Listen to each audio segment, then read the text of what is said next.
जय श्री राम, वंदे मातरम। मोदी जी, आप देश के प्रधानमंत्री हैं।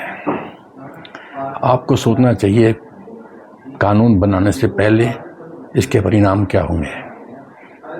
कुछ ऐसे कानून आपने बनाए जिनकी ज़रूरत ही नहीं थी, फिर भी आपने कानून बनाया। जैसे ये यूजीसी, आपने कानून बनाने से पहले क्या सोच कर ये कानून बनाया?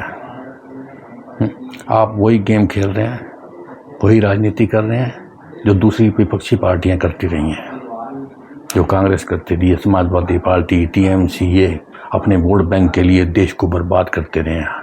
अब वही राजनीति आप कर रहे हैं, एक वर्ग को खुश करने के लिए, सिर्फ एक वर्ग को खुश करने के लिए।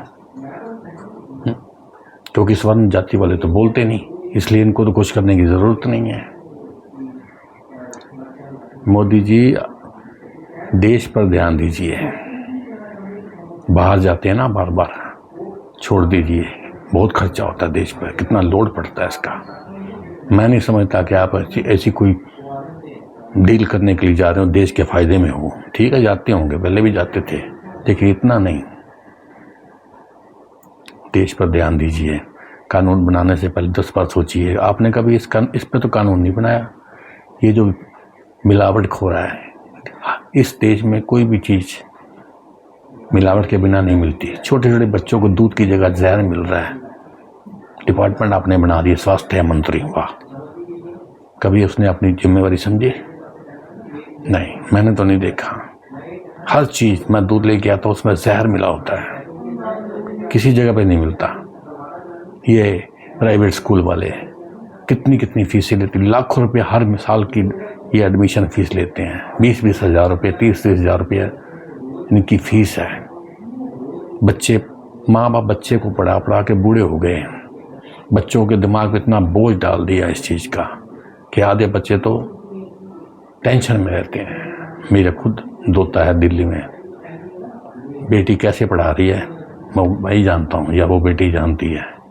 दिन रात मेहनत करती है, पति का साया नहीं है।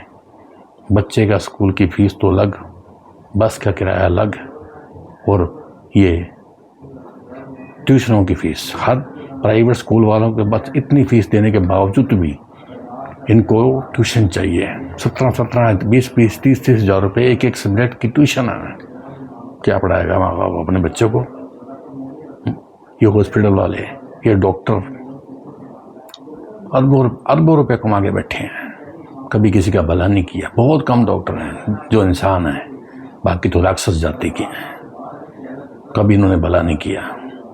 एक आदमी बुखार के लिए जाएगा तो उसको 10 टेस्ट लिख देंगे, लेकिन नहीं।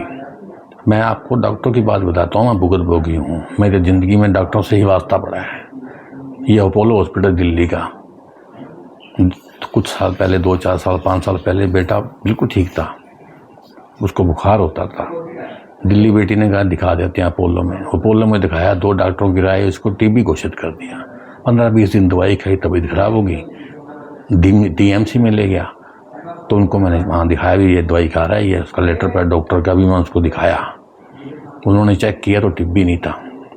कहते इसको टीबी है नहीं। आप देखिए 10-15 दिन दवाई खाई तो बच्चे का यह हाल हो गया। और ये डीएमसी वाले वो चालू, वो जो लेटर पैड था अपोलो हॉस्पिटल का, उन्होंने कब्जे में ले लिया। जब मुझे याद आया 2-4 दिन के बाद, तो मैंने पूछा तो कहते वो तो हमने दे दिया था। इनका गेम तो मैं बाद में समझा। क्या कभी इन पर कानून बनाया है? ये टेस्ट लिख के देंगे, मैंने 20 बार आजमाया है। ये टेस्ट लिख के देंगे, और जो महंगे टेस्ट मैंने नहीं करवाए, और इन्होंने पूछा तक नहीं। वो टेस्ट हमने लिख के दिया था, वो आपने करवाया कि नहीं करवाया। मैं डॉक्टर को पूछता हूँ, डॉक्टर साहब आपने मुझे वो टेस्ट तो पूछा नहीं। फिर पूछते हाँ वो कहाँ है, क्योंकि उसकी ज़रूरत नहीं थी, इसलिए वो नहीं पूछ रहा। क्या कभी इन पर कानून बनाया आपने? नहीं। आप देश के प्रधानमंत्री हैं।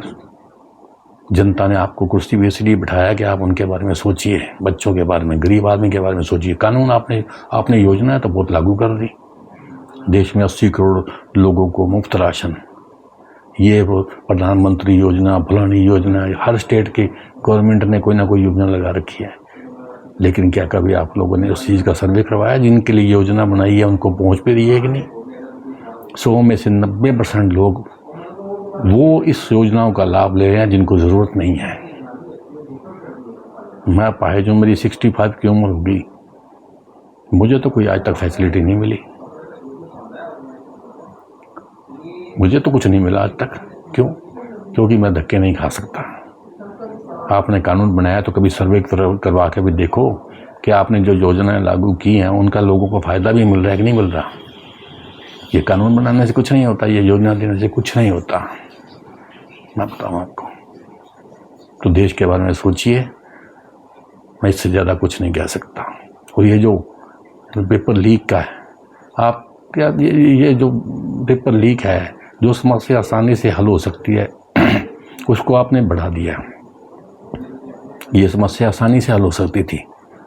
ये शिक्षा मंत्री है, अगर इसको पूछो ये पेपर कैसे लीक होता है, एक बार नहीं हुआ, आपके राज में कितनी बार हो चुका है, फिर भी आपने इस पर कोई कानून नहीं बनाया। इस पर ध्यान दीजिए और देश के बारे में ध्यान दीजिए। कहीं ऐसा ना हो जो विपक्षी पार्टियों का हाल है, राहुल गांधी जैसे फिर रहे हैं ना, दर दर की ठोकरें खाते, ममता बनर्जी, कोई कुत्ता भी नहीं पूछता इनको। आप ध्यान रखिए कहीं आपसे हाथ ना हो, जो इज्जत आपने बनाई है, कहीं ऐसा ना हो कि आप दिन की श्रेणी में आ जाएं। बस मैं छोटा आदमी हूँ, देसी आदमी हूँ, पढ़ा लिखा नहीं हूँ, बीच में कुछ गलती भी होगी शब्द में, उसके लिए मैं माफ़ी चाहता हूँ, क्योंकि मैं तो दिल से बोलता हूँ। मैं कोई कायदे कानून नहीं मालूम है, लेकिन मैं महसूस तो कर सकता हूँ। जय श्री राम।